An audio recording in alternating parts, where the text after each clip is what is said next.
Olá,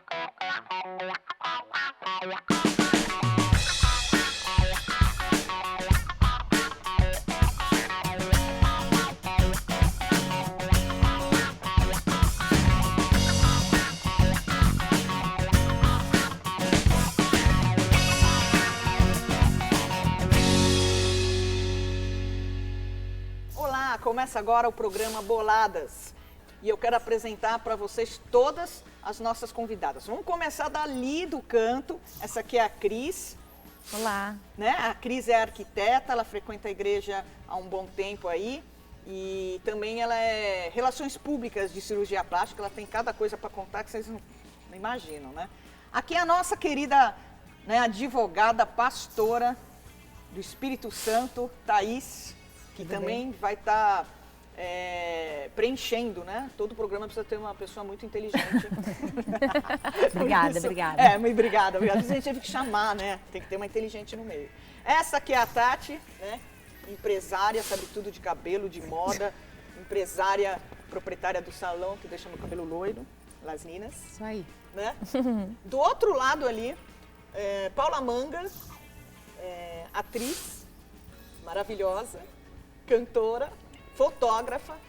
A Paula, ela já está caminhando com a gente um tempão aí e ela é um grande talento na mão de Deus, já fez novela, já fez teatro, é filha do diretor da Globo, Carlos Manga, e ela tem muita coisa para passar para vocês e também o testemunho da vida dela. Hoje a gente vai começar com um assunto super polêmico, que é o aborto. A palavra aborto já não assusta mais ninguém. Uma epidemia que tem matado mais que as guerras e homicídios. Vivemos em um mundo onde ocorrem entre 46 a 55 milhões de abortos por ano. Aproximadamente 126 mil abortos por dia. Só no Brasil, são realizados em torno de 1.400.000 abortos clandestinos por ano, com saldo de 14 mil mulheres mortas. Existe uma grande realidade. O aborto é uma questão de saúde pública. Mas qual seria a solução? Organizar uma força-tarefa para evitar a gravidez indesejada, assumindo campanhas preventivas e educativas, como o planejamento familiar? Ou brutalmente legalizar o aborto? Quem define a vida na ciência é a biologia, e ela é clara: a vida começa na concepção. Na primeira semana, o óvulo fecundado entra no útero da mãe e começa a se desenvolver uma nova vida.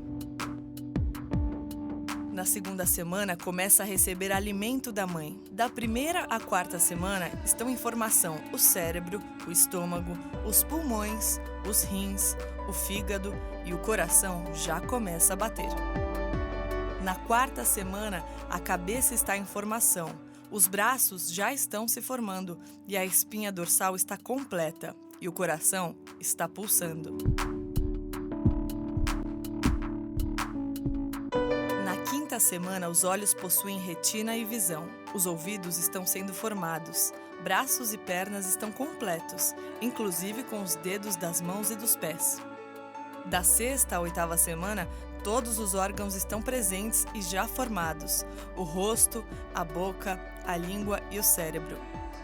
Na oitava semana, o bebê já possui as suas impressões digitais que irá carregar pelo resto da vida. Que questões ideológicas e religiosas fiquem de lado perto de uma grande realidade. É fato, todas as maneiras de aborto são cruéis e desumanas. Bebês com cerca de 13 semanas irão lutar para viver por mais de 3 horas depois de um aborto. Os métodos para matar um bebê dentro da sua própria mãe já são conhecidos. A sucção é como um aspirador de pó, deixando tudo em pedacinhos.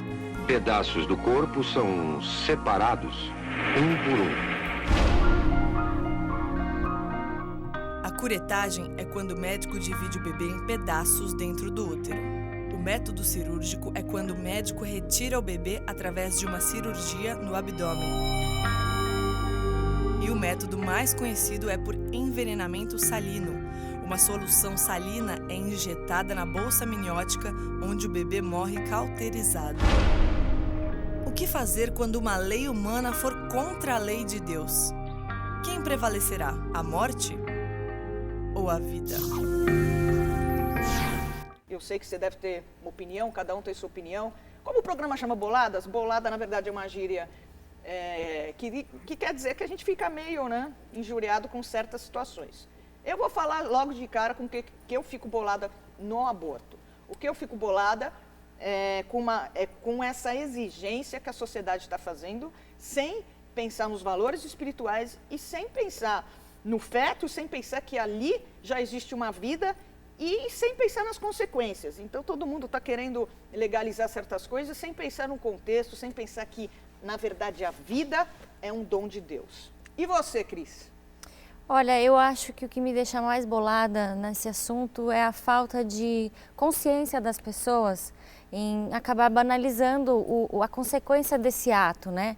Por ter uma vida um pouco deliberada, acaba se acontecendo a gravidez e vamos tirar, né? É mais fácil abortar, em vez de ter a consciência da consequência disso, né? Na vida da pessoa. Você, Thaís? Para mim, o que me deixa muito bolada em relação ao aborto é a maneira como as pessoas tratam informalmente essa questão. Parece que a gente está falando de uma grande brincadeira. Ah, eu vou fazer um aborto. Ah, pode fazer o aborto, não pode fazer o aborto. Como se a gente estivesse tratando da vida, que, como você falou, é um dom dado por Deus. Ninguém tem o direito de tirar a vida de ninguém, independentemente da circunstância. Então, tratar isso dessa maneira como se fosse falar de uma situação apenas jurídica, para mim, é extremamente banal, como a Cris falou. Tati? Eu penso que é uma falta de respeito com o próximo, porque a partir do momento que a gente entende que o feto é um outro ser, a gente tem o direito de fazer o que a gente quer com a gente, mas a gente não tem o direito de fazer com o outro. Eu acho que a gente tem que entender que é uma outra pessoa dentro da gente. A gente não tem o direito de tirar a vida de um outro ser. A gente tem até o direito de tirar a nossa própria vida, porque cada um tem o seu livre-arbítrio de fazer o que quer com a sua própria vida, mas com o outro não. Paula? O que me deixa bolada é mascarar um assassinato, né? A palavra assassinato é muito forte, mas é exatamente o que o aborto é. E é interessante que a pessoa que defende o aborto, ela está viva. Eu gostaria de perguntar para ela, se existe uma pessoa que defende o que você defende antes de você nascer, você ia gostar? É verdade. Eu quando estava pesquisando sobre o aborto, para a gente entrar nessa questão, obviamente não vai dar para a gente debater tudo, porque existem milhares de linhas. Mas eu estava lendo um texto que estava falando exatamente assim. Certo professor, querendo provar a seus alunos quão falho pode ser o raciocínio humano, propôs à sua classe a seguinte situação. Baseado nas circunstâncias que mencionarei a seguir, que conselho daria a uma senhora grávida do 5º filho? O marido sofre de sífilis, ela de tuberculose, seu primeiro filho nasceu cego, o segundo morreu, o terceiro nasceu surdo e o quarto é tuberculoso. Ela está pensando seriamente em abortar a 5ª gravidez. Que caminho aconselhariam a tomar? Com base nos fatos apresentados, a maioria dos alunos concordou que o aborto seria a melhor alternativa. O professor, então, disse aos alunos, se vocês disseram sim à ideia do aborto, acabaram de matar o grande compositor Beethoven. Uau! Então, eu acho que tem tanta gente que tem esse histórico. A gente, na verdade, que é pastor, a gente sabe quantas pessoas têm esse histórico de ter quase morrido, né? E são potenciais, e são grandes pessoas e que acabaram escapando disso tudo. Biblicamente, o que a gente sabe?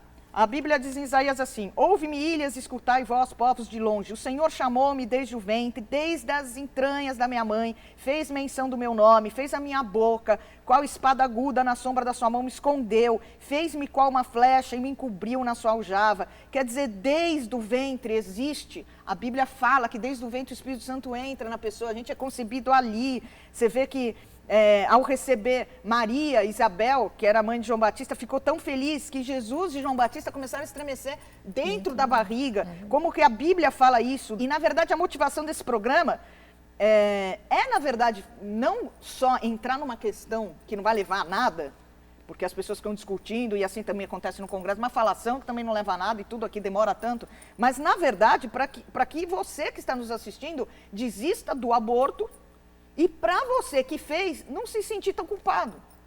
Eu quero entrar nessa questão também espiritual. O que a gente sabe? Que a vida começa na concepção.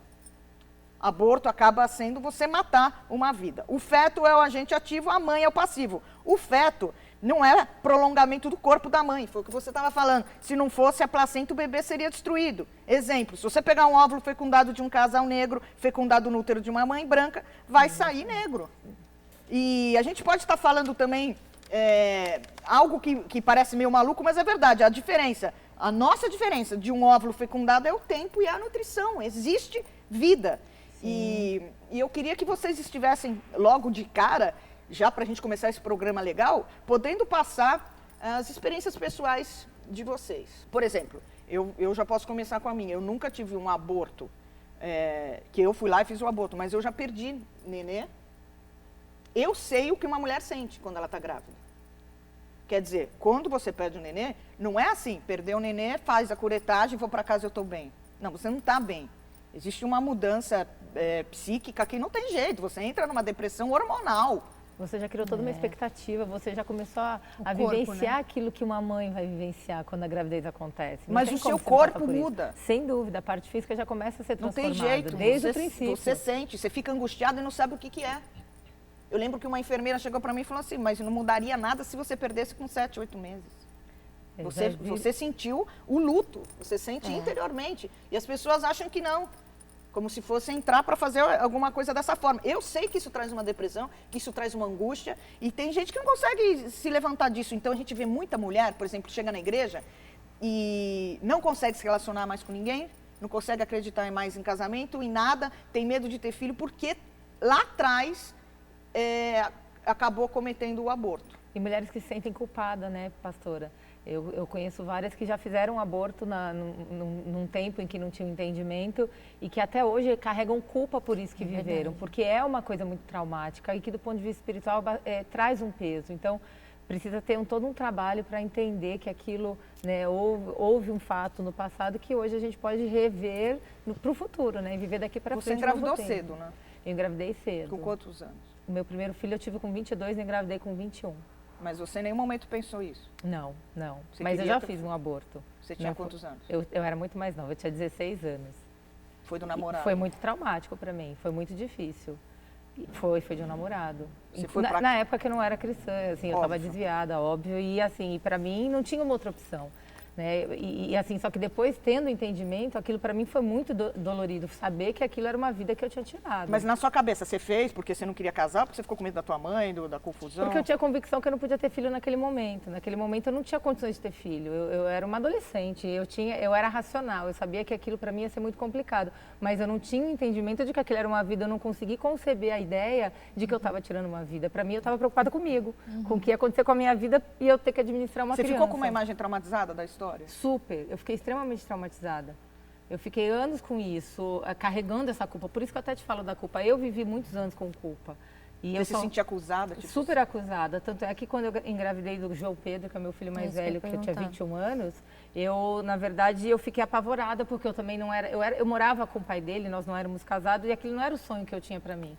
E eu falava, Deus me livre, eu nunca mais penso em aborto na minha vida. Você achou que você ia perder? Não, eu não achei que eu ia perder, eu estava super saudável, mas eu tive medo de mais uma vez ter errado e de ter que viver tudo de novo. Eu não podia nem pensar em viver aquilo de novo. No dia que você foi fazer o aborto, você ficou traumatizada com a clínica, com aquela coisa? Não, no dia eu queria só que fosse muito rápido, como de fato foi. Eu só queria que aquilo acabasse logo e eu Foi passasse como? Você por foi numa aquilo. clínica, deu dinheiro? Eu fui numa clínica, paguei pelo procedimento, entrei lá, saí de lá em 40 minutos, algo muito rápido. Na época eu não tive o apoio do meu namorado, ele não queria que eu abortasse, eu que queria, porque eu não queria ter filho naquela idade, ele queria que a gente casasse, tudo uma loucura que eu não ia nunca conseguir vivenciar. Então eu tive que pagar sozinha, tive que ir sozinha, foi tudo muito difícil. Tudo Ele até sozinha? foi, mas me deixou. E fugiu? Não, ele foi, me levou para casa da mãe depois, mas eu me senti muito sozinha. Você sentiu aquele buraco depois que faz? Não, eu não senti esse buraco, eu senti um alívio na época. Ah, você ficou feliz, né? Fiquei feliz na época porque eu tinha resolvido aquele problema, mas eu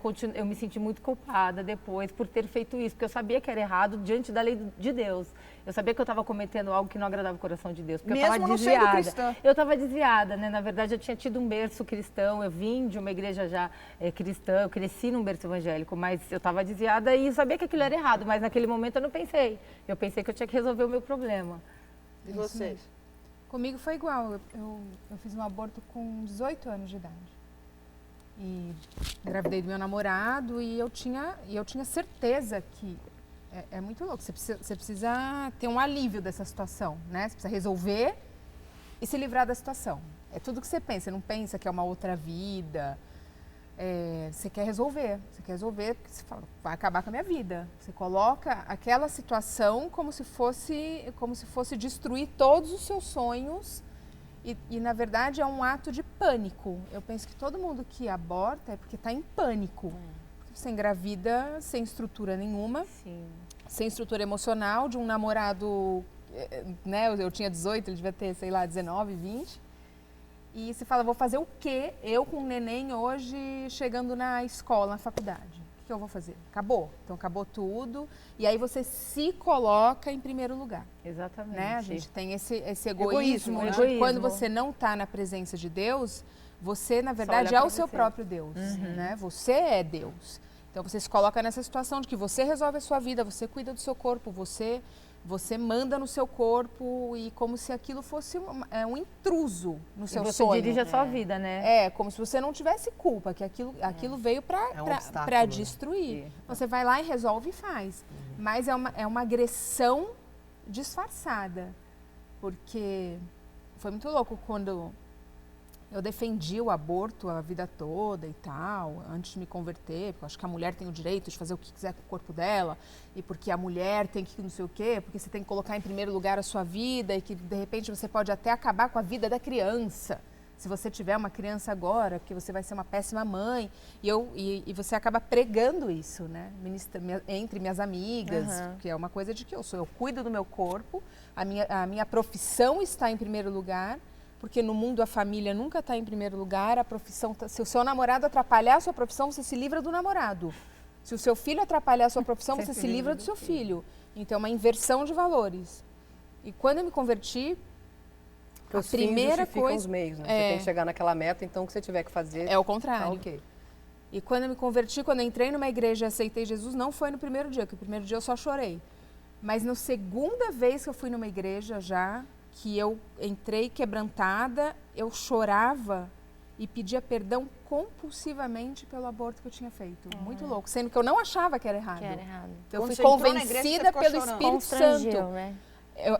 É muito louco como o meu racional ali, ele foi quebrado, porque eu não sabia que era errado. Eu pregava que não era errado.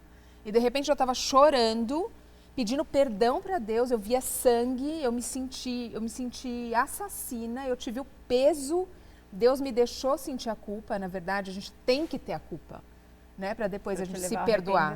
E para se arrepender. Exatamente, então Deus me deixou sentir a culpa, eu entrei num pânico horrível do que eu tinha feito, fiquei desesperada pelo que eu tinha feito, fiquei muito tempo pedindo perdão por aquilo, até que um dia eu me perdoei e eu senti que Deus tinha me perdoado, porque eu só tive consciência, e é para as meninas até que não são da igreja, que não tem Jesus, que estão assistindo, mas não resolveu sua vida na época, não resolveu a minha vida na época, parece que resolveu, parece que é uma aparentemente, solução, né? Mas espiritualmente não teria tido esse peso enorme, eu senti o que é para Deus e o que é para a nossa vida e o que vai ser se eu não tivesse resolvido isso com Deus.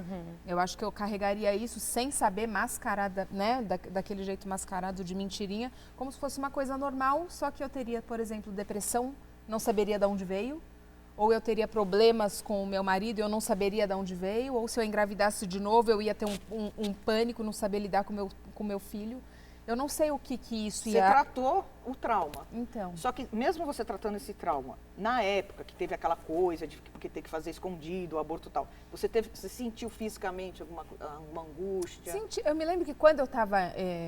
eu me lembro quando eu estava indo fazer o aborto, eu senti uma coisa... parece que o seu corpo quer proteger, mas o seu racional tem que tirar. Então você fica fingindo que nada está acontecendo. Você teve essa guerra? Ela não é declarada, mas se eu parar para pensar, eu me lembro que é uma coisa meio forçada, não que eu fui forçada, eu fui porque eu quis, mas é uma coisa que o seu corpo, o seu racional tem que ir, mas parece que o seu corpo não quer ir. Mas como a minha convicção era tão grande, você mascara isso, né? É uma coisa de vai, faz, acabou, eu preciso ir embora para casa, ufa. São os valores impostos Né? pela sociedade. É. Quantas vezes você faz coisa, porque todo mundo faz, mas lá dentro fica, não Exatamente. faz, não faz. Às vezes você, por exemplo, fica dormindo com a pessoa, arruma um namorado, fica transando, tendo relação. Você sabe que não tem nada a ver, você está fazendo, você não está nem afim, mas todo mundo faz, você tem que ir, meu. É como se fosse uma imposição mesmo que você É uma acaba se imposição, sujeitando. quer Não, dizer, e essa coisa de perder a decidiu. virgindade é muito isso. Porque é todo muito, mundo perde. Acho que 1% das meninas perdeu. Eu estava tão apaixonada com meu namorado e feliz. Não, é uma coisa das amigas, Parece né? que vai ficando pra Você trás, vai virando né? um Ainda ET, não é. você vai ficando... Tem que ter muita personalidade, Isso. tem que ter, né, se Pra sentir muito segurar a seguro onda. para poder falar. De andar na que, contramão. "Aham, eu não vou, eu não quero. eu não-" E você, Paulinha? Eu fiz também, é bem isso que ela falou, é o racional, é o natural para o mundo, ninguém te condena, pelo contrário. Era muito nova, as mesmas situações, né? E os mesmos dilemas internos e a mesma forma de ganhar um argumento, na lógica. Não posso agora, é um obstáculo, vai acabar com a minha vida. É um objeto de destruição, ao invés de ser um objeto de bênção. E eu hoje, eu me lembro agora, nesse segundo, a hora que o médico puxou. É como se tivesse puxado um pedaço do meu estômago. Foi uma sensação, eu tive a total consciência de que estava sendo arrancado um pedaço da Paula. Eu Junto lembro como com, se fosse né? agora. Quando ele introduziu a ferramenta lá, enfim, e fez uma sucção, e eu senti um troço desconectando de mim. Mas eu era ímpia e mundana, né? E com esse raciocínio. Mas eu tive essa sensação, eu tive uma sensação, assim, tá tirando uma coisa de mim. Ele arrancou um pedaço de mim.